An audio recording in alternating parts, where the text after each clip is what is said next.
The poster of this Reddit story has since been removed from the account.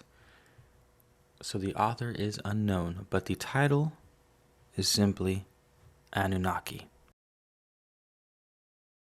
When he was younger, my son would approach me with all sorts of wild stories. I always brushed them off as conflations of the young mind. I enjoyed the fact my son's school was nurturing his creative spark. His stories changed every week. I nodded along and went about my business. Then 3 weeks passed. He kept telling me about a dragon man who'd been living under the school. I asked him about the name. My son told me it was because the man talked funny and his face was reptilianish. That's the word my son actually used. He also said other kids interacted with the dragon man. Talking funny most likely meant a foreign accent. British, maybe? German? Slavic? Extremely difficult to place. I actually went to dialect experts, people who coach others for a living, and they were unable to pinpoint the origin of the man's accent. Why did it matter? Well, accents tell us a lot about a person's background. They are a badge of identity. Things got even weirder when my son started using the words deriving from ancient languages. He used them nonchalantly, as if it was perfectly natural. I asked him if the dragon man had taught him the words. Yes, my son nodded. The dragon man teaches us all sorts of things. That was it. I asked my son to take me to the dragon man. My son was unwilling to show me the dragon man's hideout, saying the dragon man would not be pleased. Call the principal? Ask the other parents? I decided to follow my son without telling him anything. Apparently, the dragon man met with the kids every Wednesday. What I thought was a figment of my son's imagination shocked me to the core. I was following my son the next Wednesday. I had attached a state-of-the-art camera to his backpack.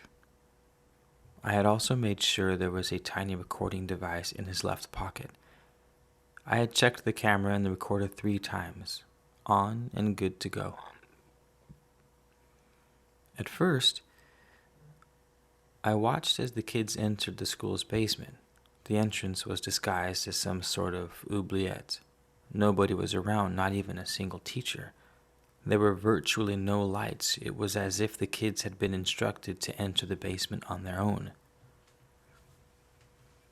The Dragon Man was eerily reminiscent of the satanic panic in the 80s.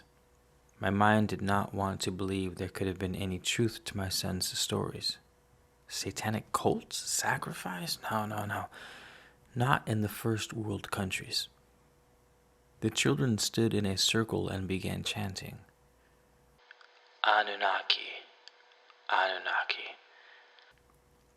Sumerian gods? Could this dragon man be some sick conspiracy theorist pretending to be a member of the Annunaki? As passion was permeating each syllable of the chant, the dragon man had finally appeared.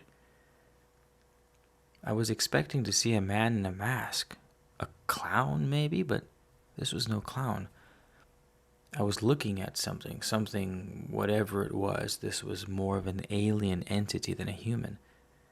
The dragon man was standing in the middle, pointing at each child, uttering hissing sounds. His eyes were not that of a mammal. He was wearing a red hooded robe, and as far as I can remember, was about 6 feet tall. He was staggering, as if he'd been unaccustomed to Earth's gravity. He had mesmerized the children to follow his commands. Could the children have been subjected to some sophisticated form of NLP? Hypnosis? Satanic rituals are about draining a child's energy, especially before puberty. The child can develop DID, which stands for Dissociative Identity Disorder. The wall erected in the child's mind is there to protect the child's psyche from further harm. Do you remember Seville in the UK? Remember they uncovered a wall in his recording studio filled with names of his victims? What about Belgium and their X-Files? No, I'm not talking about Mulder and Scully here. I do not know how to post links on this site, but you can find out more about the above. Just Google it. Could the Dragon Man have been part of the same conspiracy? Whatever the case might have been, I knew I had to act. I gathered as many adults as I could and we rushed towards the basement. The children were no longer there. The kids were found in a forest surrounding the school. Every single one of them had been rendered unconscious by an unknown force. As soon as the kids had woken up, they were questioned extensively. The children couldn't remember anything about the Dragon Man. Neither my camera nor my recorder were able to shed light on the mystery. It was as if nothing had ever been recorded. Ask yourselves, do you know what your children actually see at school? You just might be surprised. When confronted, the school's principal averted his eyes and stated, "This is obviously a shining example of mass hysteria. Nothing's happening at our school. It's probably a prankster. You get these clowns all around the world. Please, let's remain serious. School is a place of education, not tomfoolery." Was he in on the whole thing, or was he just in denial? Nobody could tell with any degree of certainty. P.S. Some of you have suggested contacting David Icke, possibly other researchers. This is an intriguing, perplexing case indeed, so any more suggestions are welcome. I have never really bought the reptilian part of the equation, but I'm willing to listen now. All the comments I have received from you, some rather critical of the Anunnaki, have made me think about it all even more. We're going to go first time because we have to be tomato who and the pool. Your comments show a definite degree of polarization between what the Anunnaki/reptilians actually represent. Today might be told the rainbow is the lake. Thank you guys for being here and listening to another Tales from the Man of Letters vaults. This time featuring the Anunnaki. Is it real? Is it fake? Who knows? But we'll see you in the next video. Take it easy.